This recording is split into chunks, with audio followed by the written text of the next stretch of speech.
Chapter 5. Vigilant Introspection. Those who wish to keep the trainings must with perfect self-possession guard their minds. Without this guard upon the mind, the trainings cannot be preserved. Wandering where it will, the elephant of mind will bring us down to torment into hell of unrelenting pain. No worldly beast, however wild and crazed, could bring upon us such calamities. If with mindfulness's rope the elephant of mind is gathered all around, our fears will come to nothing, every virtue drop into our hands.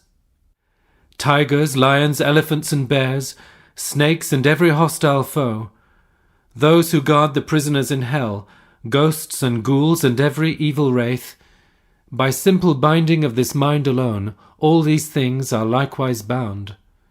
By simple taming of this mind alone, all these things are likewise tamed. For all anxiety and fear, and pain in boundless quantity, their source and wellspring is the mind itself, has he who spoke the truth declared.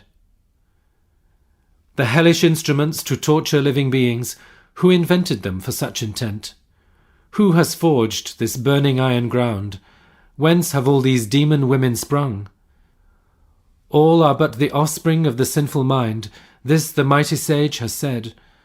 Throughout the triple world, therefore, there is no greater bane than mind itself. If transcendent giving is to dissipate the poverty of beings, in what way, since the poor are always with us, have former Buddhas practiced it? Transcendent giving, so the teachings say, consists in the intention to bestow on every being all one owns, together with the fruit of such a gift. It is indeed a matter of the mind itself. Where could beings, fishes and the rest, be placed to keep them safe from being killed? Deciding to refrain from every harmful act is said to be transcendent discipline. Harmful beings are everywhere, like space itself. Impossible it is that all should be suppressed. But let this angry mind alone be overthrown, and it's as though all foes had been subdued. To cover all the earth with sheets of leather, where could such amounts of skin be found? But with the leather soles of just my shoes, it is as though I cover all the earth.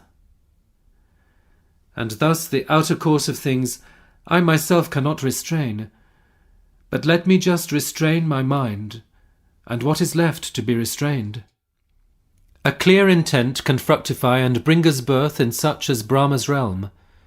The acts of body and of speech are less, they do not generate a like result. Recitations and austerities, long though they may prove to be, if practiced with distracted mind, are futile, so the knower of reality has said. All those who fail to understand the secret of the mind, the greatest of all things, although they wish for joy and sorrow's end, will wander to no purpose uselessly. Therefore I will take in hand and well protect this mind of mine. What use to me are many disciplines if I can't guard and discipline my mind? When in wild, unruly crowds I'm careful and attentive of my wounds. Likewise, when in evil company, this wound, my mind, I'll constantly protect. For if I carefully protect my wounds, because I fear the pain of minor injuries, why should I not protect the wound that is my mind, for fear of being crushed beneath the cliffs of hell? If this is how I act and live, then even in the midst of evil folk, or even with fair women, all is well.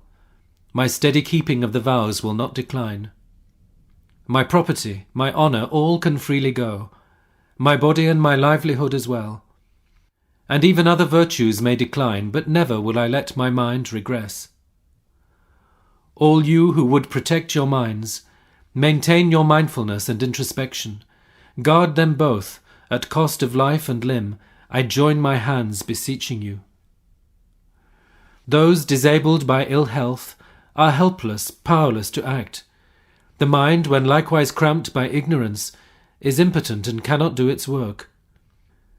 For those who have no introspection, though they hear the teachings, ponder them or meditate, like water seeping from a leaking jar, their learning will not settle in their memories. Many are endowed with joyful diligence, they are learned also and imbued with faith, but through the fault of lacking introspection, they will not escape the stain of sin and downfall.